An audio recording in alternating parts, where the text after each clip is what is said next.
Hello, this is JD again, and welcome to the 5th installment of the adjustable toddler learning stool series. I've decided to add this additional video here based on comments I've received about not having any assembly instructions, and I apologize for not doing this a lot sooner. And so with that, let's get right into it. Here we have the base of the top step here. These are the screws that I used. They're MDF screws actually, and if you recognize that brand there, Work Zone, I actually picked this up while I was shopping at Aldi, of all places, one day. And the screws are about 1 3/16 inches. So there it is. Has a brass color to it, multicolor. You kind of look at it. I like the look of it, and it was just right size, so picked it up. Not necessarily just for this project, but just for projects in general. I like the look of it, so even though this is not MDF and I'm using actual wood, it still works out pretty well. Holds together pretty nicely. So here you see the back or bottom side of that top step, and basically you kind of try to center these two pieces here as much as possible, and you kind of align it to where the two bars are going to be, or two dowels that go across, and the idea is so that the dowels can sit on top of this piece and have these two pieces here that are screwed in to keep it from actually moving back and forth. So you can kind of just align that to the holes and hold it up, and put some use some pencil marks to mark where you need it. And doesn't have to be exact, but it'll help to keep things in place better if you mark it. So the other thing about this, so this is going to be the toe kick for one end, and you see I put 3 screws there, and then on the other side another 3 screws. So this, you can see how that toe kick on that side and this toe kick on this side is not installed exactly the same way. So you basically have this toe kick going in the front, I guess, where your toddler would be standing. His toes would be coming up against this part to keep him from stepping off the edge and falling off the edge so easily, whereas the other toe kick on this side was made to be under where the step is, so that it helps hold that dowel in place. So the dowel would go here and here. So that's that part. Now onto the main unit. And I have it lying down on the floor and tilted downwards so that we can see the bottom a little bit better. So the way I assembled it, I start with the bottom and work my way up. So this board here, this is the back side of it. Since it's not really visible, I didn't bother staining or putting anything on it. So you basically have to get your bottom base going, and what I did here, you can see some of the screws. So 4 screws on this back side of the base, and what they're screwed into.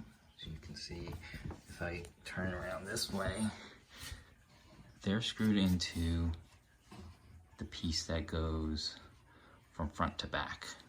So this goes side to side, that goes side to side, this piece goes front to back, and that's what's holding the base. So I created this kind of rectangular box initially, so this and this. So you can imagine there were just 2 of those, and then what I did from there, I had this this extra vertical piece. When you stand it up, it'll be vertical, and this piece helps to hold these 2 rectangles apart from each other in exactly the place that I need them, which is exactly the height of that riser board for that front toe kick. So you can see I have an additional front to back, or actually there's a vertical bar there and a vertical bar there, and just 1 screw on the bottom and 1 screw at the top. So when I pick this up, you'll see what I mean in terms of being vertical. So this is how it is, standing the unit back up in its normal position. And so once you get those rectangles set up, and you have these vertical pieces in here, these vertical pieces in place, you have kind of like a incomplete rectangular base at first, until you come around and put this riser in place here. So you just 1 screw in each of the corners for this riser piece here, and then once that's in place, the base is set up for you to then install the actual tread of the step. So this is the riser, this is the tread.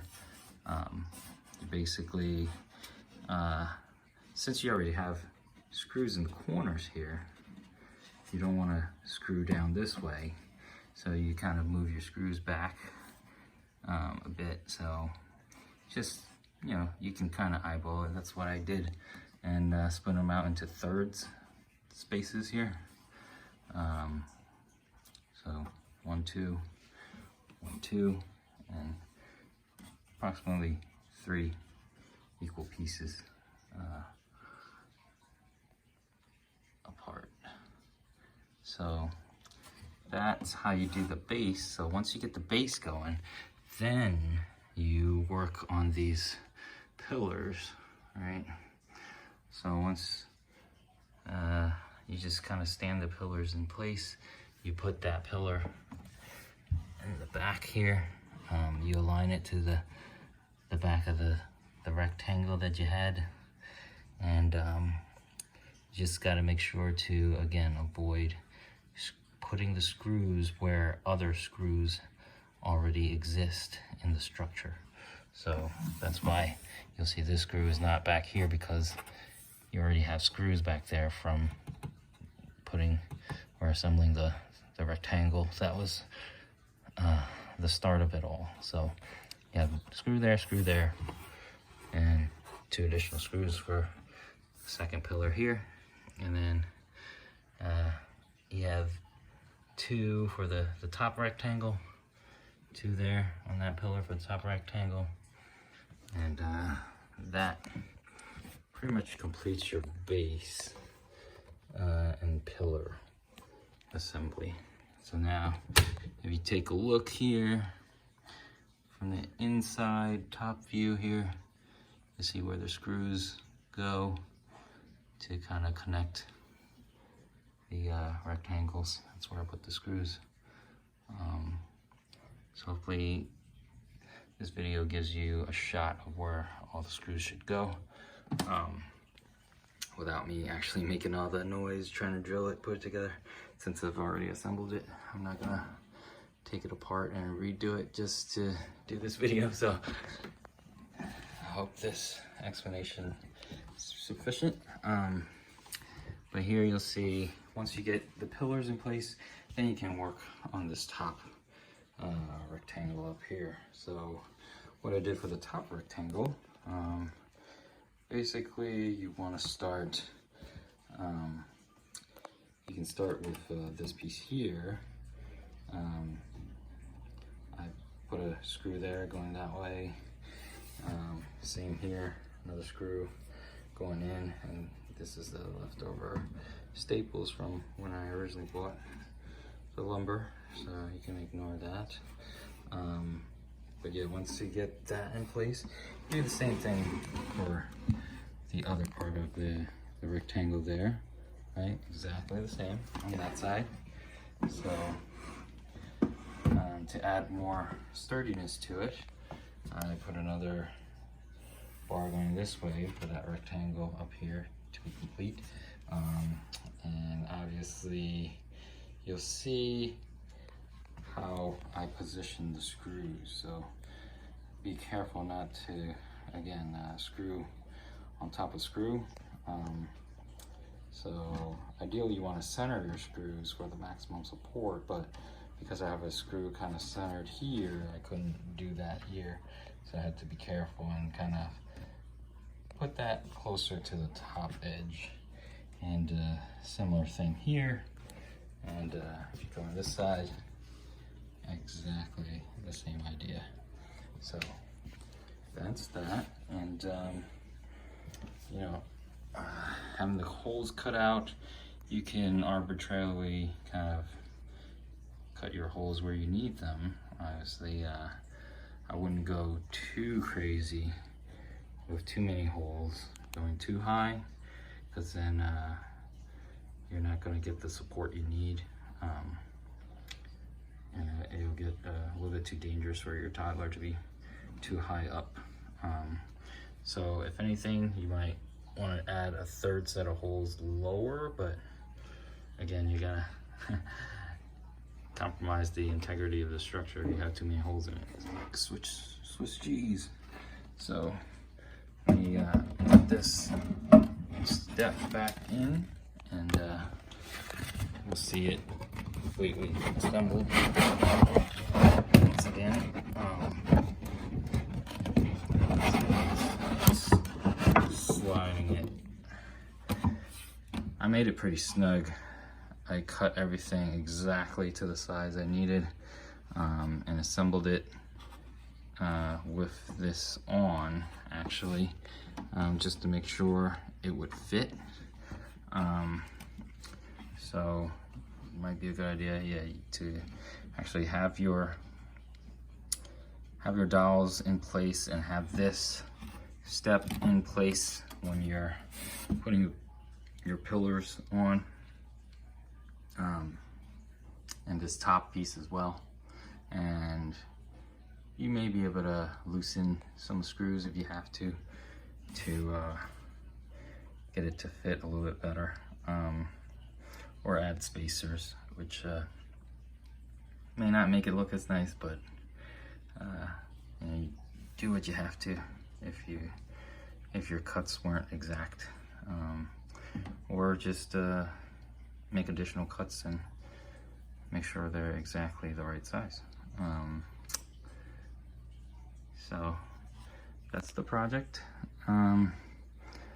Hope you enjoyed this video, and if you do, please like and subscribe, and I look forward to seeing you guys again for additional videos. All right, as always, thank you for watching, and I'll see you next time.